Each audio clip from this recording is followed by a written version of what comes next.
Graça e paz da parte de Deus, do nosso Pai e do nosso Senhor Jesus Cristo.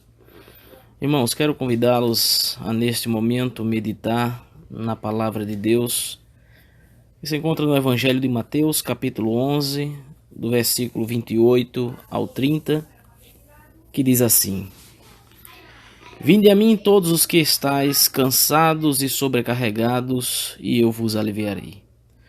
Tomai sobre vós o meu jugo e aprendei de mim, porque sou manso e humilde de coração, e achareis descanso para a vossa alma, porque o meu jugo é suave e o meu fardo é leve. Irmãos, quantos de nós já não estamos cansados com toda essa situação que atravessamos? Manter a quarentena a qual todos nós somos impostos a passar pode trazer à tona as piores sensações. O cansaço é uma delas. Quem porventura está cansado desta situação toda? Seja sincero consigo mesmo. Creio que todos nós estamos cansados da nossa reclusão, dos nossos afazeres domésticos, dos cuidados com filhos e cônjuges, dos afazeres familiares e, por que não dizer, das incertezas que nos cercam, ou seja, uma falta de informações mais precisas e transparentes. Muitos neste momento podem encontrar-se em um estado que só a graça de Deus para nos manter de pé e com foco em vista. Quando lemos o texto tal como este que acabamos de ler, é revigorante para as nossas vidas, pois ouvimos uma promessa de Deus para nós, promessa de que nos aliviará o fardo que estamos carregando.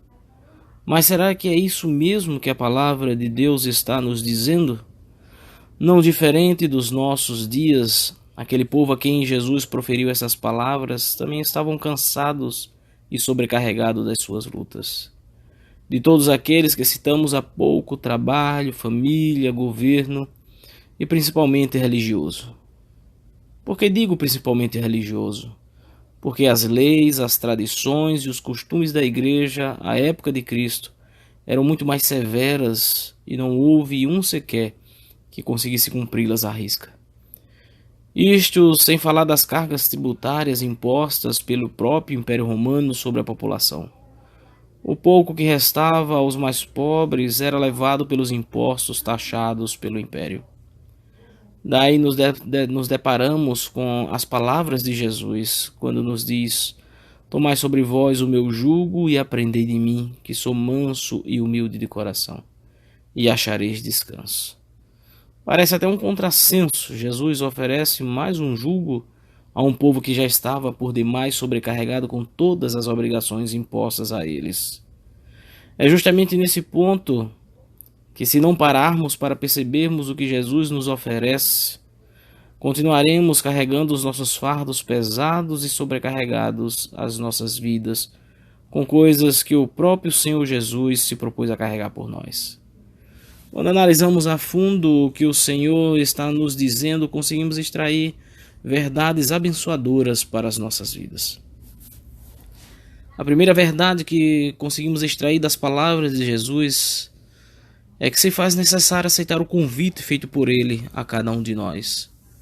O versículo 28 diz: Vinde a mim todos os que estáis cansados e sobrecarregados, e eu vos aliviarei. O Senhor começa a sua fala fazendo justamente um convite: vinde a mim. Percebemos também que este convite feito pelo Senhor Jesus destina-se a todos e não somente a alguns. Em outras palavras, a todos aqueles que ouvirem e entenderem o seu chamado. Quando alguém vai fazer uma festa ou vai comemorar algo, o que é que esta pessoa faz? Ela vai enviar convites para aquelas pessoas que ela gostaria que estivesse presente na sua festa. Ou ainda fará um convite aberto, ou seja, convidará publicamente a todos, assim como o Senhor Jesus o fez naquele dia. Entretanto, isso não é garantia de que todos estarão presentes à sua festa. Concorda? Quantas vezes nós fazemos uma festa ou uma comemoração, ou seja lá qual for o evento, e convidamos uma gama de pessoas, esperando que todas elas compareçam. E quando é chegada a hora, percebemos que inúmeras pessoas, das quais nós gostaríamos que estivesse conosco naquele momento, não compareceram. Vocês iriam concordar comigo? Para que eu possa aceitar um convite, se faz necessário que eu tenha certa intimidade com a pessoa que me convidou. Ou seja, é necessário que haja confiança entre as partes. Se uma pessoa que você nunca havia visto antes e que no primeiro contato que teve com ela em um encontro ocasional te convidasse para participar de uma grande festa que ela iria oferecer, você iria? Provavelmente não. Você não teria liberdade nem proximidade com ela para tal. Talvez você esteja dizendo: olha, eu não conheço esse Jesus há tanto tempo assim. Ou ainda: olha, eu acabei de conhecê-lo. E como é que eu vou aceitar o seu convite? Daí eu vos afirmo que existe um amigo mais fiel e verdadeiro. Esse amigo é Jesus Cristo. Ele só poderá agir nas nossas vidas se nós aceitarmos o seu convite e confiarmos plenamente em sua voz.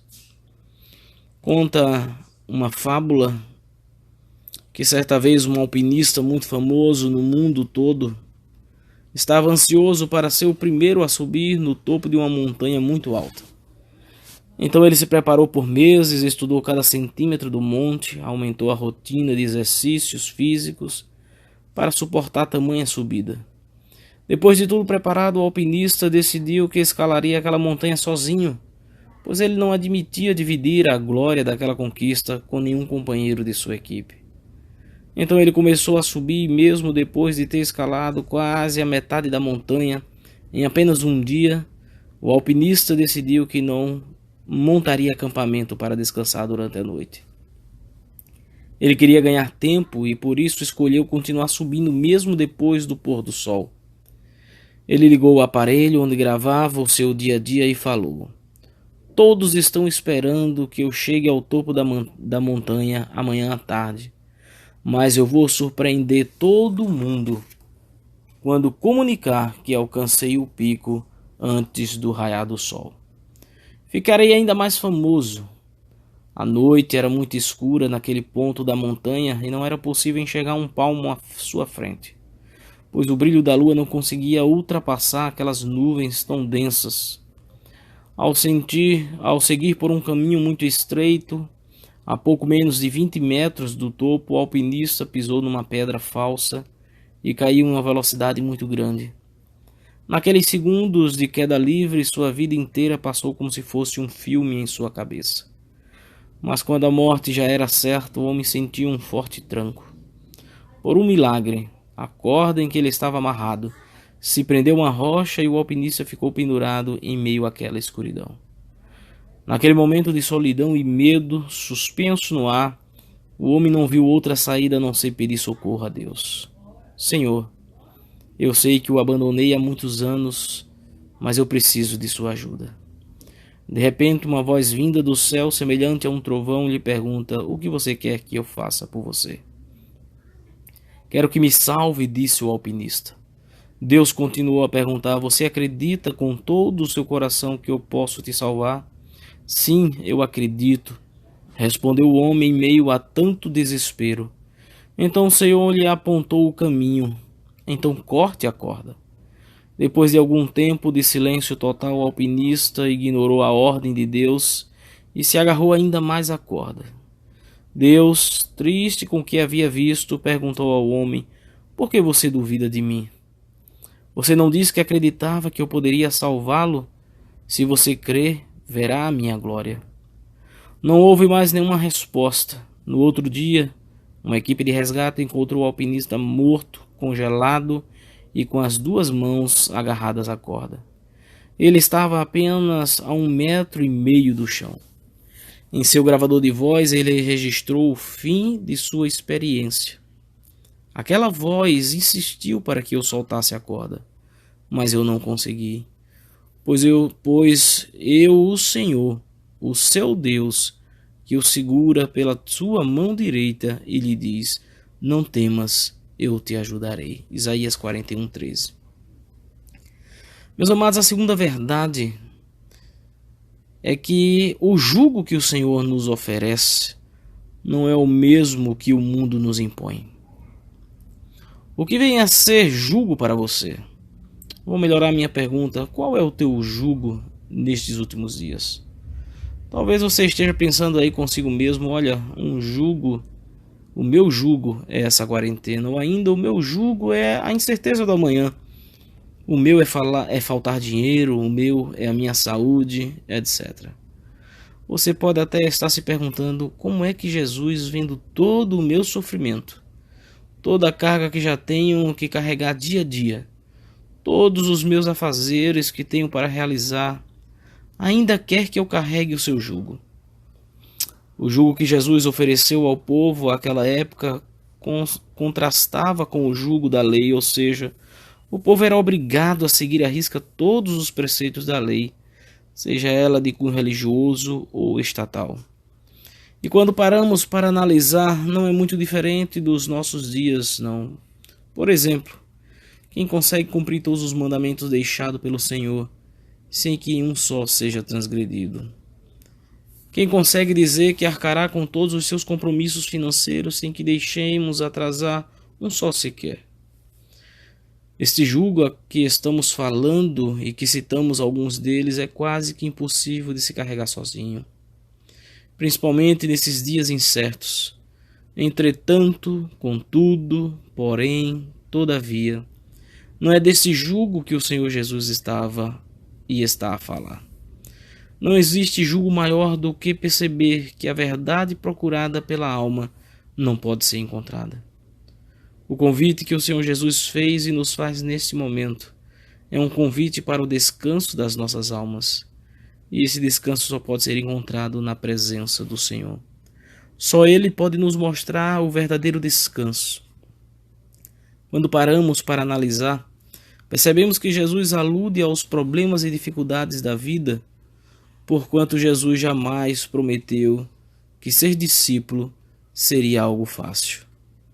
O jugo que verdadeiramente é capaz de nos levar à morte é aquele que sobrecarrega as nossas almas, tais como o pecado, a tristeza, o sofrimento, a ausência de paz, a fraqueza espiritual. O próprio Senhor Jesus padeceu o fardo de ser humano. Entretanto, ele nos mostrou que a situação não é desesperadora, pois o descanso, uma verdade a ser alcançada, um alvo para esta vida, um Deus solícito que está no céu, um caminho de volta para este Deus. Jesus jamais operou um milagre visando apenas aliviar o sofrimento físico, mas visava acima de tudo o descanso da alma, ou seja, a nossa paz interior. O jugo que o Senhor nos oferece pode até não mudar as condições materiais da nossa vida, nem o estado físico do nosso corpo, nem as nossas incertezas. Entretanto, qualquer jugo que não altere para melhor as condições da nossa alma não é o jugo de Cristo. Gostaria de finalizar usando as palavras do apóstolo Paulo quando escreveu a sua segunda epístola aos Coríntios, no capítulo 4, versículo de 15 a 17, que diz: porque todas as coisas existem por amor de vós, para que a graça, multiplicando-se, torne abundantes as ações de graça por meio de muitos, para a glória de Deus. Por isso não desanimamos, pelo contrário, mesmo que o nosso homem exterior se corrompa, contudo o nosso homem interior se renova de dia em dia. Porque a nossa leve e momentânea tribulação produz para nós eterno peso de glória acima de toda comparação. Quero convidá-lo a orar nesse momento. Deus, Senhor, nós te rogamos, ó Pai, que o jugo, ó Deus, que nos é ofertado por Cristo, ó Deus, seja o mesmo jugo que nos trará a paz, o descanso, a suavidade em nosso coração, ó Deus. Pois precisamos, ó Deus, conhecer cada vez mais de Ti, Senhor. Precisamos estar cada vez mais ligados ao Senhor. Precisamos achar descanso, ó Deus, para as nossas almas. Que possamos ouvir neste momento, ó Deus, o convite que nos é feito pelo Senhor Jesus, quando nos conclama dizendo: vinde a mim, todos vós que estáis cansados e sobrecarregados, e eu vos aliviarei. Que corramos, ó Deus, que prossigamos, ó Deus, que caminhemos, ó Senhor, para perto de Ti, ó Deus, onde de fato acharemos descanso, refrigério, onde encontraremos um porto seguro, ó Deus, onde acharemos resposta, ó Deus, para todas as inquietações do nosso coração. Isso eu te peço, ó Deus, em nome daquele que deu a sua vida por amor de cada um de nós. Em nome de Cristo Jesus que eu te oro. Amém.